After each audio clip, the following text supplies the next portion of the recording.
بسم اللہ الرحمن الرحیم نحمدہ ونصلی علی رسولہ الکریم اما بعد۔ آج قربانی کے موضوع پر میں کچھ باتیں آپ حضرات کے سامنے رکھنا چاہتا ہوں۔ سب سے پہلے تو یہ ہے کہ قربانی کی فضیلت حضور پاک صلی اللہ علیہ وسلم نے ارشاد فرمایا کہ جس آدمی کو اللہ تعالیٰ نے گنجائش اور وسعت دے رکھی ہے اس کو چاہیے کہ جب قربانی کے دن شروع ہو جائیں تو قربانی کا جانور اللہ کے راستے میں ذبح کرے، اور جو آدمی ایسا کرے گا تو جس جانور کو ذبح کرے گا اس جانور کے اوپر جتنے بال ہیں اتنی اللہ تعالیٰ اس کو نیکیاں عطا فرمائیں گے۔ اب جانور کے جسم کے اوپر بال تو کوئی گن ہی نہیں سکتا، اتنی زیادہ تعداد ان کی ہوتی ہے کہ جو گنتی سے باہر ہے۔ تو آپ خود اس کا حساب لگا لیں کہ اللہ تعالیٰ کتنی زیادہ نیکیاں اور کتنا زیادہ اجر اور ثواب عطا فرمائیں گے۔ تو اس کی بڑی فضیلت ہے، اس کا ہمیں اہتمام کرنا چاہیے کہ قربانی کے جب وقت آ جاتا ہے، ذی الحجہ کے مہینے کے اندر 10 ذی الحجہ کو قربانی کا عمل کیا جاتا ہے، تو اس وقت ہمیں اہتمام کے ساتھ اس قربانی کے عمل کے اندر حصہ لینا چاہیے اور ثواب کی امید رکھتے ہوئے۔ بعض لوگ اس وجہ سے بھی قربانی کرتے ہیں کہ بھی ہمارے محلے کے اندر، گلی کے اندر رہنے والے سب لوگ قربانی کر رہے ہیں اور میں نے اگر نہ کی تو لوگ کیا کہیں گے کہ یہ قربانی نہیں کرتا، یا اس کو شوق نہیں تھا، یا اس کے پاس پیسے نہیں ہیں، یہ کیوں نہیں کرتا، یہ غریب آدمی ہے۔ ان باتوں کے ڈر اور خوف کی وجہ سے لوگ جو ہے وہ ادھارے پیسے لے کر اور بعض دفعہ تو سود پر پیسے لے کر قربانی کرنے کے لیے تیار ہو جاتے ہیں۔ تو ایسا نہیں کرنا چاہیے۔ اگر آپ کے اوپر قربانی واجب نہیں ہے تو بالکل نہ کریں قربانی، کوئی مسئلہ نہیں ہے۔ اللہ تعالیٰ نے گنجائش دی ہے، معافی دے رکھی ہے، تو اس سے فائدہ اٹھائیں۔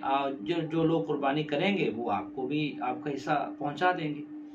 تو ایک تو یہ بات عرض کرنی ہے کہ خالص اللہ کو راضی کرنے کے لیے اگر آپ کے پاس گنجائش ہے تو آپ اللہ کو راضی کرنے کے لیے قربانی کریں، گنجائش نہیں ہے تو صبر کریں۔ دوسری بات میں نے یہ گزارش کرنی ہے کہ قربانی اگر ہے تو پھر خوشی خوشی کرنی چاہیے، نہیں ہے تو نہ کریں، اگر ہے تو پھر خوشی خوشی کریں، جذبے کے ساتھ کریں۔ اور یہ قربانی اور زکوٰۃ، اس کے اندر ایک مین جو چیز ہے میں وہ ابھی آپ کو سمجھانا چاہتا ہوں، پھر آگے میں اس کے مسائل کی طرف آؤں گا۔ قربانی اور زکوٰۃ یہ دو چیزیں ایسی ہیں کہ جو اللہ تعالیٰ نے اس امت محمدیہ صلی اللہ علیہ وسلم کو اس لیے عطا فرمائی ہیں کہ تاکہ دنیا کے اندر انصاف کا جو ماحول ہے وہ قائم ہو سکے، انصاف ہو سکے، برابری قائم ہو سکے۔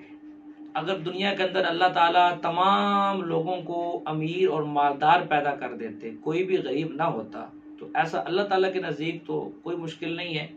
ایسا ہو بھی سکتا تھا۔ لیکن اگر ایسا ہو جاتا تو پھر دنیا کے اندر کوئی آدمی مزدور نہ ہوتا، کام کاج کرنے والا نہ ہوتا۔ اب ہر آدمی سے تو کام نہیں ہوتا۔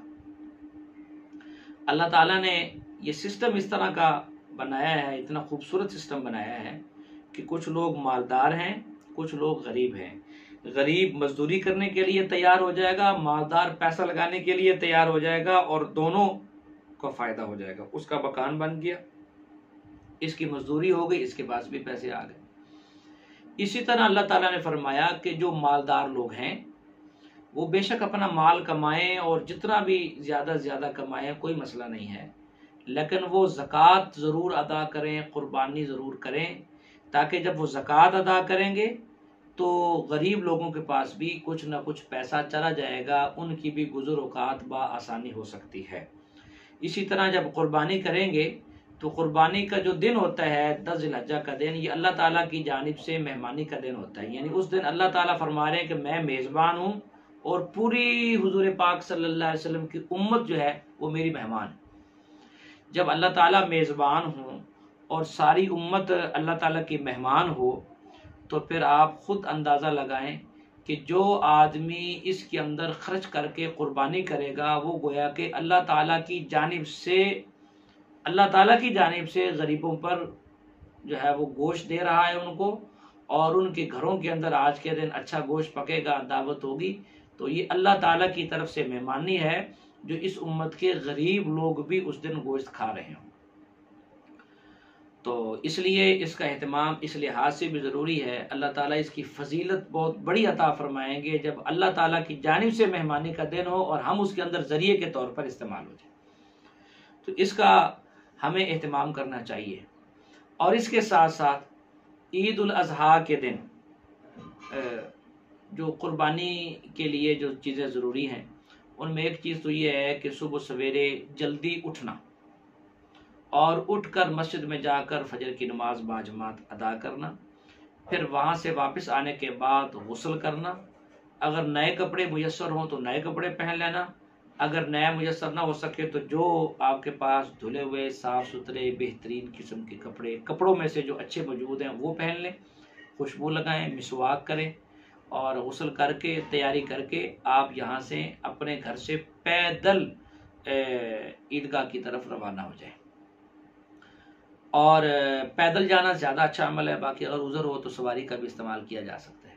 ایک راستے سے جائیں اور دوسرے راستے سے واپس آئیں، راستے کے اندر کچھ نہ کچھ تبدیلی ضرور کریں۔ اور تکبیر تشریق، اللہ اکبر لا الہ الا اللہ اللہ اکبر وللہ الحمد،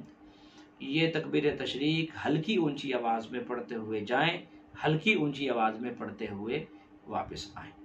اور عید الفطر میں تو ہوتا ہے بھی کوئی میٹھی چیز کھا کر جائیں، لیکن عید الاضحیٰ میں یہ ہوتا ہے بھی کوئی چیز بھی کھا کر نہ جائیں،